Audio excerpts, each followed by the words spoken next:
Welcome to Hood Champion Boxing and Sports. In boxing, you find a way to win or you find a way to lose. Well, guess what, people? It looks like we finally have an opponent for Jaron Ennis. When you look at Jaron Ennis, the 147-pound division, really doesn't seem like there's anybody out there for him. But hold your horses. Let's not take it to the stupid. There may be somebody out there for Jaron Ennis. And it's not Stan Eunice. It's definitely not Santion. It's not, what's his name? What's his name out there, man? I'm seeing him. Mario Barrios, Stan Eunice, right? Ain't none of those guys. But there is a guy out there who goes by the name of Brian Norman Jr. 26 wins, 20 KOs. 76% KO ratio, just about 7, right about, I might as well say 77%. 5'8", 72-inch reach. This guy here and what he did in his most recent fight, this past weekend against Giovanni Santillan, was nothing short of impressive. I'd say beyond impressive. Now, the thing is, this just goes to show you that sometimes a fighter just needs that opportunity, needs that big name. And Santillan was a big name because Alexis Rocha had put himself on the map. And when he went up against Santillan, a lot of people thought Rocha was going to beat him. But Santillan came out and showed, okay, that was my opportunity, big name, guy who was about to fight, Earl Spence, Boots Ennis, Terrence Crawford. He was right there. He was right there in the mix. Then Santillan killed his dreams. Then you come take a look at Santillan now. Boom, Norman Jr. Santillan was right there on the cusp, fighting damn Boots Ennis, maybe going out there and fighting Stan Eunice, Mario Barrios. But then this guy right here comes and kills his dreams. Brian Norman Jr. But if you take a look, this is my concern because I see people are jumping the gun saying Brian Norman Jr. will beat Boots. I'm like, yo, hold your horses. Let's not get carried away. Taking it to the stupid. Let's look at who he's fought. Now, of course, the guys he's fought, like they have winning records, 17-2 for Figueroa, 13-0, Quinton Randall, 24-4, Jesus Perez, 10-4, 10-8. But now when you start seeing, he really doesn't have all that experience, and he's not that guy. He passed the eye test in that fight, so there's something about him. But I do think when it comes to Jaron Ennis and what's up next for Jaron Ennis and who's the threat for him, especially when you start looking at the 147-pound division, I think this guy here, Brian Norman, is definitely somebody who can give him some issues. Now, let me sit here, man, and reduce the size of this, right? Let's just take a look. This is the 147-pound division, all right? We know that Boots Ennis is probably really in the number one spot. Crawford's going to drop out when he fights Marjormar Spence. I don't know why he's in there. But anyway, Santillan's gone. Norman probably bubbles up to the number 4 spot. So it'll probably be Boots, Stan Eunice, Barrios, Norman Jr., and then the rest of these names get shuffled because Cavalli Oscars is not even in the 147-pound division anymore. But the bottom line is you come and you look now, and for the WBO, they don't have it updated, but Norman Jr. is that guy. Now, the uniqueness of this is Giovanni Santillan was ranked number 1.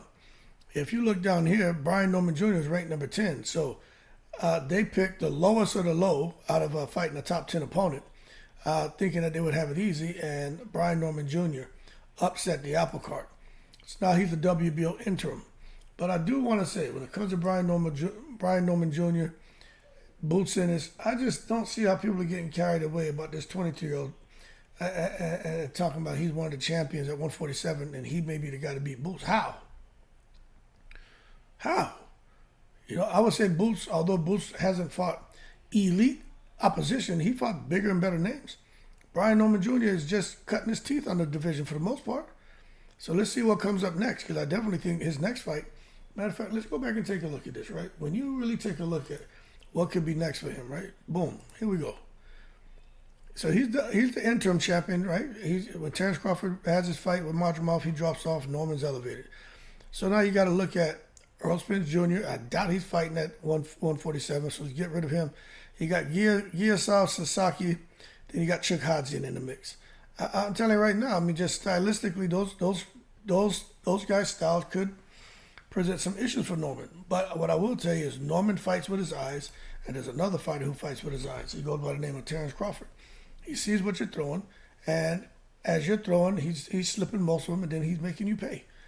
That's a great, great quality to have. I just don't think he's ready for Boots Ennis. Now, Boots Ennis, we all know he's on mission undisputed. You know what I'm saying? He's going to go and clip Crowdy, then he's looking to unify.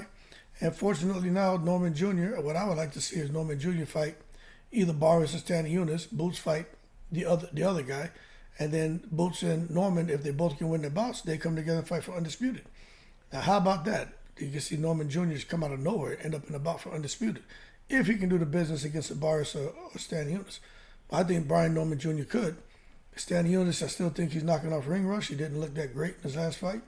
Barrios looked okay, but he was getting bing by Fabian Maidana. And then he has a lot of scar tissue from the wars he was in at 140. His eye closed. Then at the end of the fight, he was crying. So when you see that shit going on with a fighter, obviously there's something going on up here in the mental. You can see how they were affected physically by inactivity. But you take a guy like Barrios or Stanley and throw him in here with this young lion like Brian Norman Jr., he may put that bings on him. Somebody will get knocked out or get embarrassed. Okay? But I tell you what, that would be a huge fight, but I think Norman Jr. still has some work to do. He's basically in the position that Bud was in when nobody knew him. He's in the position Boots is in. Nobody really knows him. He's unknown. He's the X factor. But he's going to have to sit here, man, and do some work so we can solve for X. Because right now, he passed the eye test. We know there's something there, right? That's what the X factor is. We know there's something there. But we can't really solve for it because we don't have enough information. But I think soon we'll get enough information where we can say, this guy Norman Jr. is the truth. Okay? Simple. Now you're talking about Earl Spence Jr. That was another question came up. Well, where does Earl Spence fall in all this? Well, let's just entertain that question as if he's going to fight at 147. I personally think Earl Spence Jr. is done with fighting. I do. I don't think he's returning to the sport. Right? Hard to get up and run some miles in the morning. Marvelous Marvin Hagler said when you're wearing silk pajamas. Earl Spence is wearing silk pajamas. As a matter of fact, be wearing silk Wranglers with cowboy boots out there on his ranch, chilling. You know what I'm saying? So to get Earl Spence out of where he's comfortable, to come and be uncomfortable with a new trainer and get himself back in the ring, especially at 147, I just don't see it happening. But it looks like he has an interest at 154. But I don't think it makes sense. But if we were to entertain it, I'm telling you right now, I think all these guys have a chance. I think Boots destroys Earl Spence, but these other guys, I think they all have a chance against Earl Spence. I do. I wonder about Earl Spence and what he has left. But we got to wait and see. I'm not going to have a knee-jerk reaction or a knee-jerk conclusion and all of a sudden say, Earl Spence is, he won't even put up a fight. That's not what I'm saying. But I do think Earl Spence should probably just retire. Not with everything he's been through. He's been through too much. Two car accidents, surgeries. You know what happened with Crawford. To come back now, at least he still has some dignity.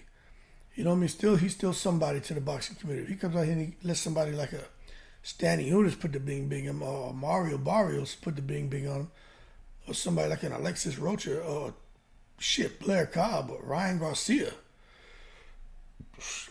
It's over for Earl Spence. You know what I'm saying? Anyway, we'll see what's next for Brian Norman Jr. Looks like he's going to become the interim WBO champion and be elevated soon after Crawford fights. But it's interesting. Man. People keep talking about, who hits harder, Barrios, Stanley Ennis, Norman? I don't know, man. I think Norman may hit harder, but I tell you, his fighting style is definitely more entertaining. I'll be real with you. I think with him and Boots, I think that comes down to just like attrition and conditioning. You know what I'm saying? I think Boots has a higher IQ, but there's something there about this guy Norman Jr. And if Boots is in the fight recklessly, it goes for any fighter. Shit can happen, and they'll tell you that. But we'll see, man, because Eddie Hearn, he's promoting Boots. And Eddie Hearn's not going to sit out here, man, and make a bad move, especially not with the money they're investing in Boots. They're really expecting Boots to go on and do big things for huge fight persons and bring huge money into Matchroom and also the Zone.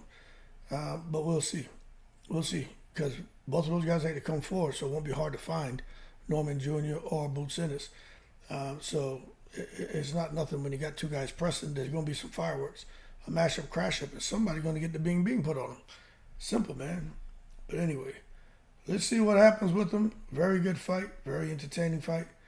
But I'm telling y'all, there's something about Norman Jr. I would have never called that.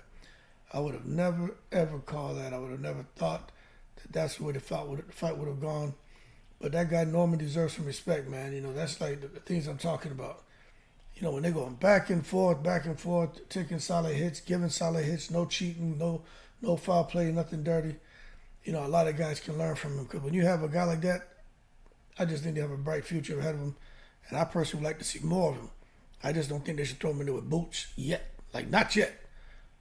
Let's see what he's about, okay? Y'all keep cool. I'm in the breeze.